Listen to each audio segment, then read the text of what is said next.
Flávio, você é uma pessoa que compartilha conteúdo na internet há muito tempo. Mas antes de compartilhar conteúdo na internet, você é uma pessoa de resultado há muito tempo. Tira todos os teus resultados, tira todos os teus cargos, tira todos os teus cases. Na essência, lá no mais íntimo, qual é a essência bruta do que você faz? A essência bruta, tirando todos os resultados, vai sobrar um jovem da periferia querendo encontrar seu espaço no mundo, que, a partir do momento que começou a encontrar esse seu lugar no mundo, teve vontade de contar para outras pessoas como é que funciona. Um exemplo típico é o seguinte: quando eu era bem jovem, eu via uma pessoa bem arrumada na rua, eu tinha vontade de parar ela e perguntar: cara, como é que você fez? Como é que foi? Qual é o teu caminho? Eu tinha vontade de perguntar. Eu entendia que se alguém pudesse me explicar, Uhum, encurtaria o meu caminho. uhum, Então, tão logo que aquele garoto começou a achar o seu caminho, as coisas começaram a acontecer na minha vida, eu tive o sentimento oposto. Eu tive o sentimento de eu ser aquele cara que contava para outras pessoas como é que foi que eu fiz. E acho que isso que me levou a me tornar um líder dentro da minha empresa, ajudar outras jovens a transformarem as suas vidas. E depois que eu já tinha atingido um patamar bem elevado, estava morando nos Estados Unidos, meu negócio estava crescendo, eu já tinha mais de 7.000 funcionários, já faturava, tinha dezenas de milhões de reais de lucro por ano, enfim, eu já estava numa posição muito privilegiada. A internet, ela representou um microfone para eu contar para outras pessoas como é que funciona. Eu acho que se eu tivesse tido acesso ao que eu proporciono hoje, uhum. era tudo que eu queria na minha época. Tudo que eu queria era alguém que chegou lá me contando como é que era. Então eu vejo muita utilidade nisso, sabe, Joel? Uhum, E me sentir útil para mim é muito importante. uhum. Porque para mim não basta desfrutar do dinheiro que eu conquistei, não basta só desfrutar das minhas conquistas, embora eu desfrute bastante. Eu também quero ser útil. É por isso que essa é a minha essência bruta. Essa tua utilidade que você deixa muito nítida, é nítida na internet, distribuindo conteúdo na internet, muito forte, nas plataformas, milhões de seguidores. Você é o cara que tinha milhões de seguidores e grande, grande massa crítica, não tinha nem 100 mil seguidores. Sim. Você fez movimentos, liderou movimentos muito antes de muita gente. Eu Sim. sou um deles. Esses movimentos, esse conteúdo, essa mensagem, era para combater que tipo de inimigo? Que tipo de coisa? Que força é essa? Essa força que para muitas pessoas é invisível. Para você é visível. Uhum. E que você chegar para as pessoas e falar assim, cara, olha isso aqui. Você não tá vendo, mas existe isso. Olha isso aqui não é teu amigo. Isso aqui é um inimigo. Que força invisível, restritiva, que inimigo que é esse? O inimigo, ele não é invisível, Joel. As pessoas não percebem que ele é um inimigo, Ah, porque ele está visível. Só que ele se fantasia de amigo. Ele se coloca como se cuidasse dos interesses das pessoas, mas na verdade ele escraviza as pessoas. Ele se comporta como se ele pudesse dar segurança e garantias para as pessoas, mas na verdade ele é a garantia da pobreza para as pessoas. E eu estou falando do sistema. uhum. Parece uma coisa meio, uma entidade meio sistema. O que é o O sistema, que é né? sistema? O sistema é a engrenagem de como as coisas funcionam. O sistema começa com um modelo educacional, que é seguido do emprego e que é seguido da previdência social. Esse é o sistema. Isso tudo nessa camada se apresenta como a solução e a garantia para as pessoas. O sistema educacional padronizado pelo MEC, Uhum. é muito ruim, é muito fraco, é muito defasado, então ele não tem condição de dar garantias para as pessoas, ao contrário, é uma máquina de desigualdade social. Aliás, quem tem acesso a uma educação melhor, porque o pai pode pagar, não aquilo que o Estado oferece, tem vantagem. E eu percebi isso cedo quando eu fui fazer um concurso público, e vi que eu estava muito atrás, embora eu fosse um dos melhores alunos da escola pública. Então eu, com 13 anos de idade, fui fazer um concurso público, e eu era um dos melhores alunos da turma, me dei conta que eu era um dos piores daquele concurso. Então eu me senti enganado. Eu estava seguindo uma cartilha à risca, e de repente, sendo um dos melhores alunos daquela cartilha, eu me tornei um dos piores naquele concurso. E não só não fui aprovado naquele concurso, como eu quase fui reprovado na 8ª série, porque minha mãe deu o salário dela inteiro para pagar aquela escola para mim, e eu não só me deparei com o meu fracasso, mas eu me senti enganado, já com 13 anos. Mas como assim? Porque eu estava numa escola que eu era um dos melhores, como eu posso ser um dos piores aqui? Então estavam me enganando lá. Sim. Estavam me enganando. Depois, no final por 3 anos eu fiz o mesmo concurso até ser aprovado, mas levei 3 anos.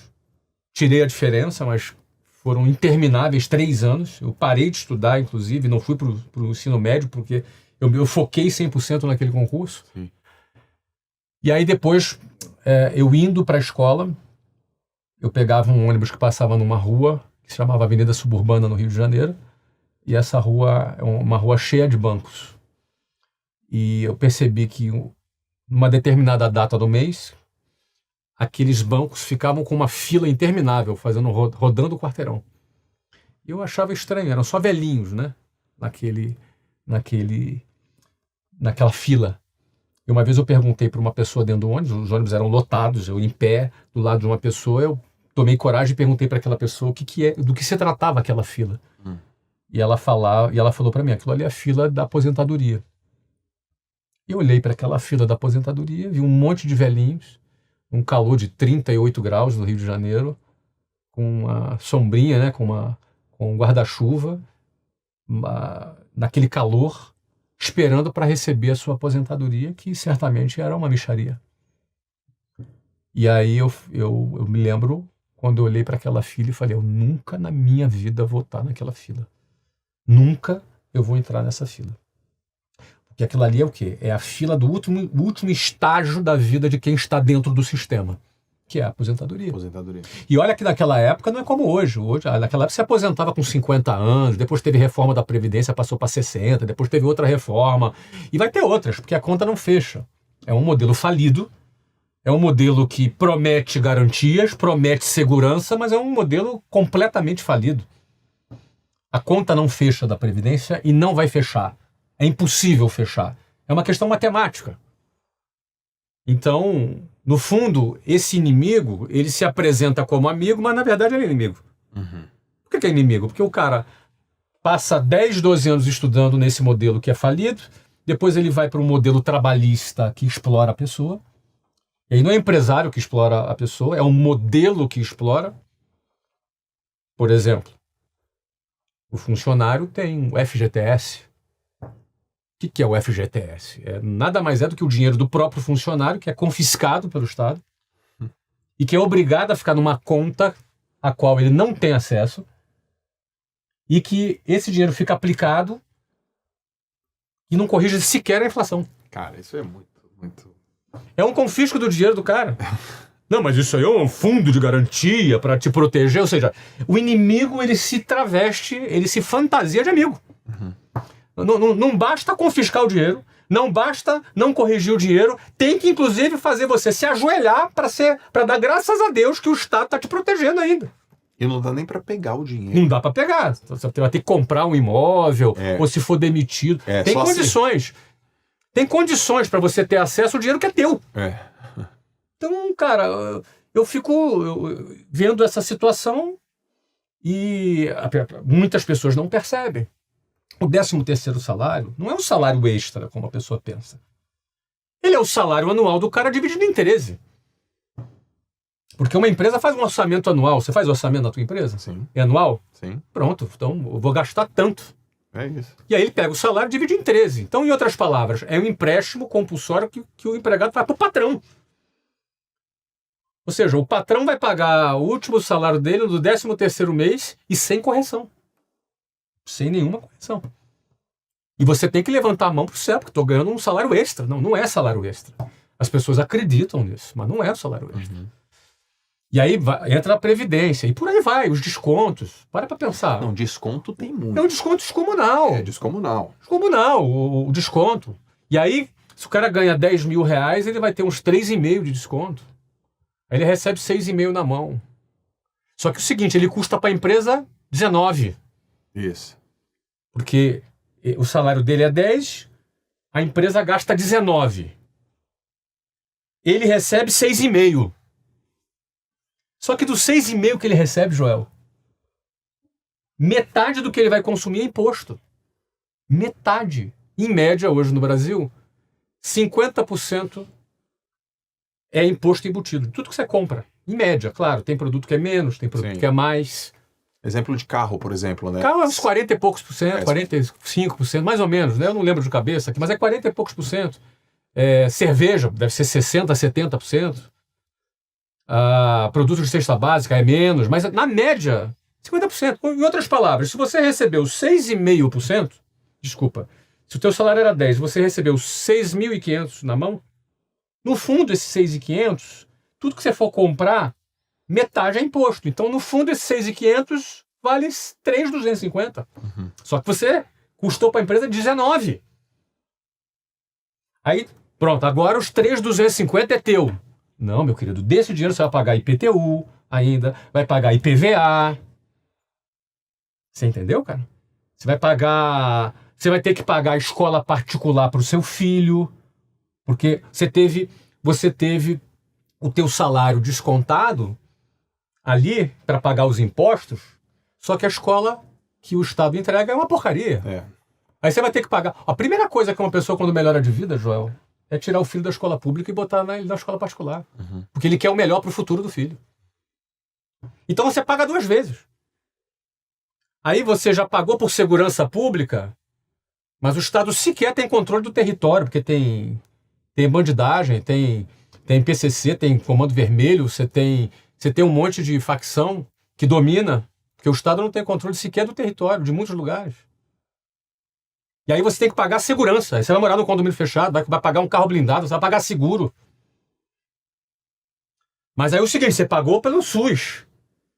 Você pagou pela educação, você pagou pela saúde pública. Mas agora com aquele 3.200 de um salário que era 10, que você custa 19, você vai ter que pagar agora plano de saúde. Então, esse sistema escraviza as pessoas. Não é o empresário que escraviza a pessoa, é esse sistema que escraviza. E ele se traveste de amigo, cara. Uhum. Não é amigo, é inimigo. Quando as pessoas entendem que é inimigo, aí o jogo muda. Aí ela vai ter uma outra postura. Entendeu?